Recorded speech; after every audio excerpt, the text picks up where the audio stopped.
Hello friends, आज हम कुछ इंपॉर्टेंट कीवर्ड्स अध्ययन करेंगे इकोनॉमिक्स के। तो सबसे पहले हम देखते हैं कि जीडीपी और जीएनपी।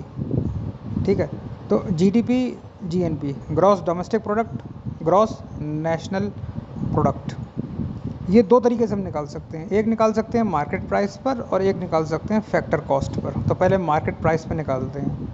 तो मार्केट प्राइस पर निकालने के लिए सबसे पहले तो आप देखो जीडीपी। ठीक है, तो जीडीपी आप मार्केट प्राइस में निकाल लो, निकल जाएगी।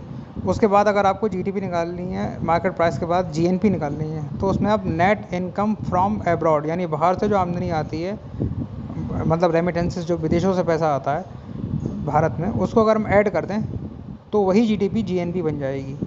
और जीएनपी में से अगर हम नेट इनकम फ्रॉम अब्रॉड, बाहर से जो पैसा आ रहा है उससे माइनस कर दें, तो जीएनपी जो है वो जीडीपी बन जाएगी। तो ये जीडीपी और जीएनपी में इंटर कन्वर्जन है। ठीक है, पहला। दूसरी इक्वेशन देखो, अब हमें निकालना है जीडीपी फैक्टर कॉस्ट पर और जीएनपी फैक्टर कॉस्ट पर। पहले हमने मार्केट प्राइस पे निकाली, फैक्टर कॉस्ट पे कैसे निकलेगी? आप टैक्सेस को माइनस कर दीजिए, इनडायरेक्ट टैक्सेस को। ठीक है, यानी अगर आपसे कोई पूछे कि जीडीपी दे रखी है आपको मार्केट प्राइस पे और जीडीपी पूछी है फैक्टर कॉस्ट पे, उसमें टैक्स माइनस कर दो, इनडायरेक्ट टैक्स। वही चीज़ जीएनपी के लिए है, टैक्स माइनस कर दो। जीएनपी मार्केट प्राइस पे दे रखी है, उसमें टैक्स माइनस कर दो, तो आपको मिल जाएगी वहाँ पर जीएनपी फैक्टर कॉस्ट पे। ठीक है, तो इस तरीके से कन्वर्ट करते हैं हम। अगर आपसे कोई पूछे कि जीडीपी दे रखी है फैक्टर कॉस्ट पे और जीएनपी पूछी है फैक्टर कॉस्ट पे, तो वही आप करोगे, net income from abroad plus करोगे तो जीएनपी बन जाएगी, और net income from abroad minus करोगे तो जीडीपी बन जाएगी। ठीक है, तो इसमें 4 कन्वर्जन हो गए। एक तो आपस में हुआ जीडीपी का जीएनपी में, जीएनपी का जीडीपी में। ठीक है, ये 2 हुए। और फिर आपके 2 हुए मार्केट प्राइस से फैक्टर कॉस्ट, मार्केट प्राइस से फैक्टर कॉस्ट। ठीक है, तो इस तरीके से इसमें आप कंफ्यूज ना हो, तो आपको पूरा क्लियर हो जाएगा। इसके बाद हम बात करते हैं NNP, NDP, NNP, NDP factor cost और आपके मार्केट प्राइस। तो बिल्कुल सेम है, जो नियम इसमें वही नियम इसमें है।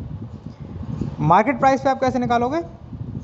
वो आप निकालने के बाद में अगर आपसे पूछे कि एनडीपी निकाल लिया आपने, net domestic production market price पे, तो उसमें आप नेट इनकम फ्रॉम अब्रॉड जोड़ दो तो आपको मिल जाएगा वो एनएनपी एट मार्केट प्राइस। वही सेम रूल है। और माइनस कर दो फिर उसमें से दोनों में से टैक्स, तो फैक्टर कॉस्ट में मिल जाएगा। सेम रूल है। तो ये तो बात हुई इंटर कन्वर्जन जीडीपी के आपस में और एनडीपी के आपस में। अब जो प्रॉब्लम बनेगी वो ये बनेगी कि हमें किस तरीके से जीडीपी वाले को एनडीपी वाले में कन्वर्ट करना है, बदलना है। तो जीडीपी में से, जीडीपी कोई भी हो, चाहे एमपी वाली हो, चाहे जीएनपी हो, एमपी वाली, जीएनपी वाली हो, मतलब जीएनपी हो, जीडीपी हो, फैक्टर कॉस्ट की हो, चाहे मार्केट प्राइस की हो, किसी की भी हो, उसमें से डिप्रिसिएशन को माइनस कर देंगे। डिप्रिसिएशन मतलब मूल्य ह्रास, जो हानि होती है किसी भी कैपिटल प्रोडक्ट को यूज़ करते रहते हैं तो उसकी एक एज होती है, तो उसको बोलते हैं मूल्य ह्रास। डिप्रिसिएशन को माइनस कर दो, डिप्रिसिएशन को माइनस करोगे तो आपको फिर एनडीपी वाले फार्मूले मिल जाएंगे। ठीक है, तो ये सिंपल फार्मूले हैं। इसमें इंटर कन्वर्जन के डेफिनेटली एग्जामिनेशन में आते ही आते हैं क्वेश्चन, तो इसको आप ध्यान रखें। फिर दूसरा एमआरआई आ रहा, मतलब मनी सप्लाई बढ़ाओगे, आर इंटरसेस कम हो जाएगा, आई इन्वेस्टमेंट बढ़ेगी, प्राइस बढ़ेगी, आउटपुट बढ़ेगा, तो एमआरआई पी वाई। इसमें आर जो है वो नीचे जाएगा, बाकी सब चीज़ें ऊपर जाएंगी।